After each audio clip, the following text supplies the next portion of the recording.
Femmes d'ombre, femmes de lumière. Bonjour à vous qui nous écoutez, Florian Dai vous amène aujourd'hui à la rencontre de Wang Hanjun.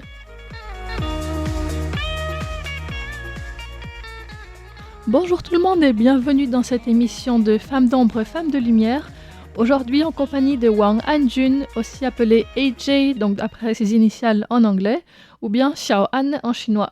AJ est une figure importante du monde lesbien à Taïwan, puisqu'elle a organisé des fêtes à destination des femmes et des lesbiennes en particulier pendant plus de 20 ans, et elle a aussi publié une revue qui s'appelle Les pendant plusieurs années. Elle continue aujourd'hui avec d'autres médias, et elle était notamment aussi présente à la Marche des Fiertés cette année, et donc c'est un petit peu dans la continuité des émissions que j'avais fait à ce moment-là que j'ai pu l'interviewer. Dans cette émission, nous allons un petit peu reprendre le parcours de AJ depuis son enfance et ce qu'il y avait un petit peu comme ressources à cette époque-là à destination des lesbiennes. Quand j'étais au collège, il y a un peu plus de 30 ans, il y avait une revue qui s'appelle Nupenyo, Girlfriend. À ce moment-là, je me doutais que je préférais les filles, mais je ne savais pas avec qui en parler. Il n'y avait aucune information à ce sujet. Une fois, alors que j'étais à la librairie Eslit, je suis tombée sur cette revue. Il n'y avait aucune photo, ou bien des illustrations en noir et blanc ou dessinées, mais c'était clairement une revue lesbienne. C'était donc une revue qui était principalement basée sur des textes écrits, et c'était la seule qu'il y avait. Et beaucoup de choses étaient aussi plutôt cachées. AJ a dit qu'elle a aussi cherché à voir s'il y avait des lieux de rencontre comme des bars. À cette époque, quand j'étais au collège, j'avais cherché en ligne s'il y avait des bars pour les lesbiennes, et je suis allée en voir un. Peut-être que c'était l'ambiance ce jour-là, ou le fait qu'il n'y avait pas de style de gens qui m'attirait, mais c'était une atmosphère plutôt sombre. Je n'ai pas du tout eu l'impression de trouver mon groupe. Le genre de fille qui attirait mon attention au collège ou dans la vie de tous les jours n'était pas dans ce bar. J'étais très déprimée.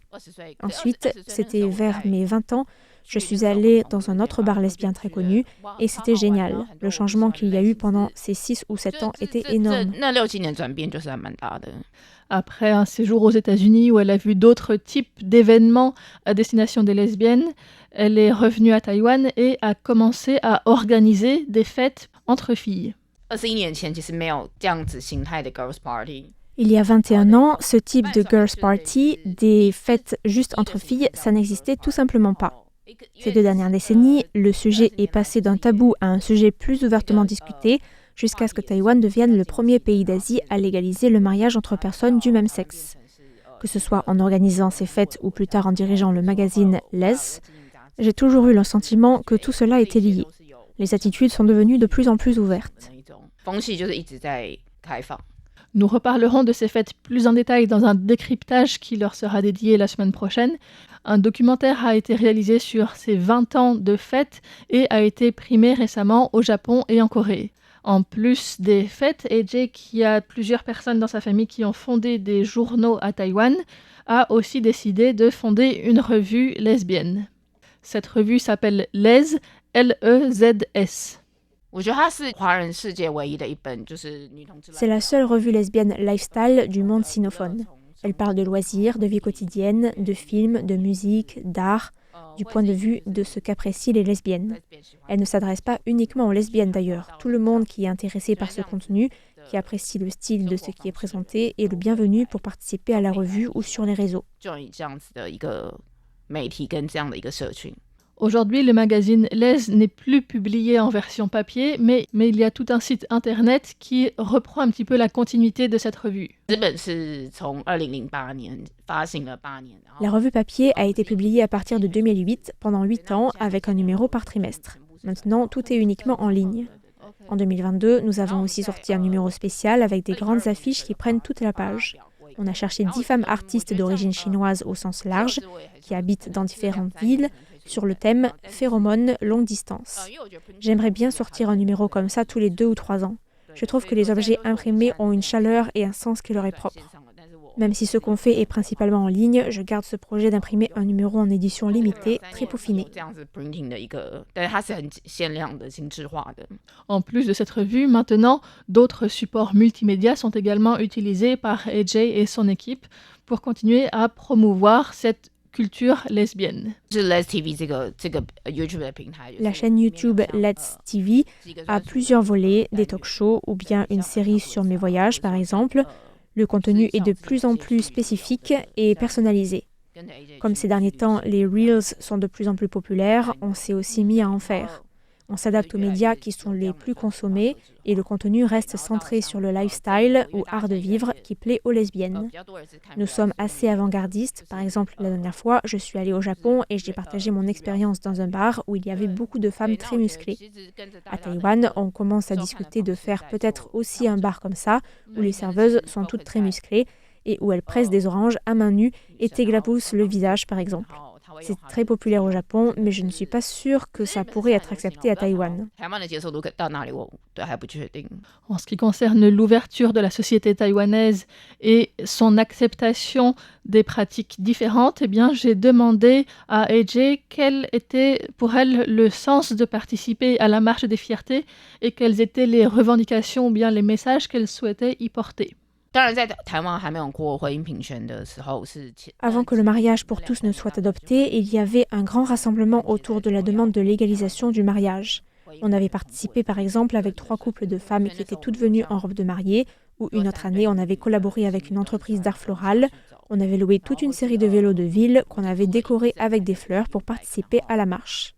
Ces dernières années, même si le mariage pour tous est passé et que la société est de plus en plus ouverte, si on parle d'actualité sur la marche des fiertés, on verra principalement des hommes gays ou des drag queens. Beaucoup de femmes participent, mais elles ne sont pas forcément très visibles. Donc chaque année, j'essaie de réfléchir à un thème novateur, quelque chose qui soit aussi drôle et amusant pour les lesbiennes et qui puisse être remarqué. Beaucoup de gens qui participent à la Pride ont l'impression que c'est surtout centré autour des gays.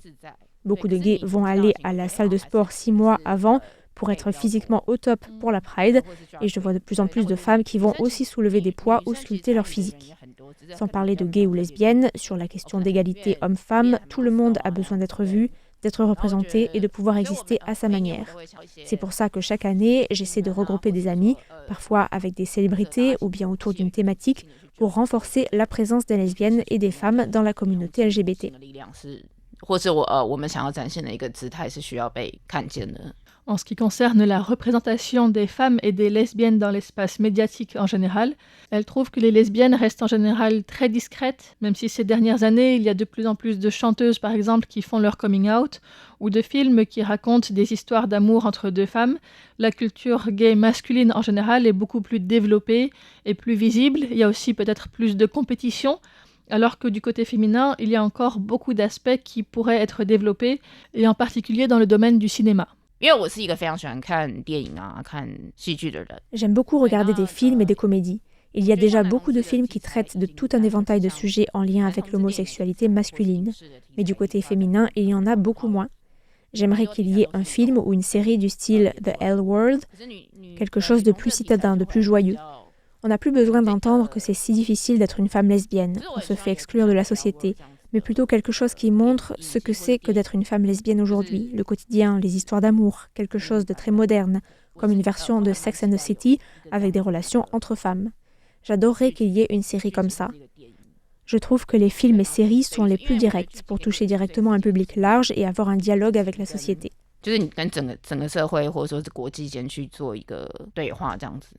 Il y a une série taïwanaise qui s'appelle Fragrance of the First Flower, le parfum de la première fleur, qui a 2 saisons et qui est tournée par une réalisatrice qui montre vraiment un point de vue lesbien.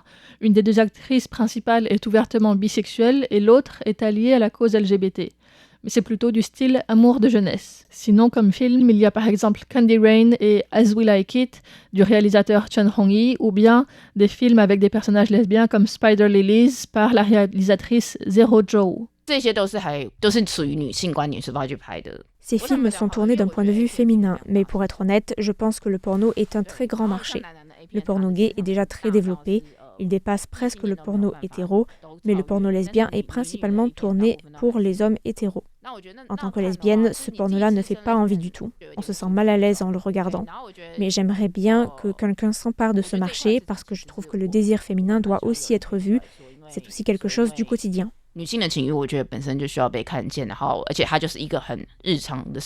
La loi à Taïwan depuis 2006 autorise de filmer des films pour adultes dits softcore, c'est-à-dire qui ne contiennent pas de scènes de violence, de harcèlement sexuel ou encore avec des animaux, et qui doivent avoir un aspect esthétique, informatif sur le plan médical ou éducatif. Les scènes doivent être consensuelles et la sécurité des acteurs et actrices doit être assurée. Que ce soit dans le domaine des films grand public, des films pour adultes ou bien de l'événementiel, pour AJ, il y a vraiment tout un marché qui est encore à exploiter. En 2012-2013, on a fait une fête sur le thème du mariage de Barbie et Barbie en invitant un couple d'actrices thaïlandaises. Il y avait aussi plus de 1300 personnes. Ce jour-là, il y avait aussi dans le public des gens qui ne vont jamais en boîte de nuit, qui ne vont pas souvent faire la fête, mais qui sont des fans de ces actrices. Ce jour-là, je me suis rendu compte que le marché lesbien est vraiment très large. Il y avait encore du monde qui voulait rentrer, mais pour des raisons de sécurité et pour que les gens à l'intérieur ne soient pas trop serrés, on a décidé de ne pas vendre plus de tickets. Je pense vraiment que le marché lesbien représente une opportunité, en particulier pour l'audiovisuel, et il y a besoin de gens qui s'en emparent. Par exemple, quand des célébrités de films lesbiennes thaïlandais viennent à Taïwan rencontrer leurs fans, elles réunissent facilement 1000 à 2000 personnes.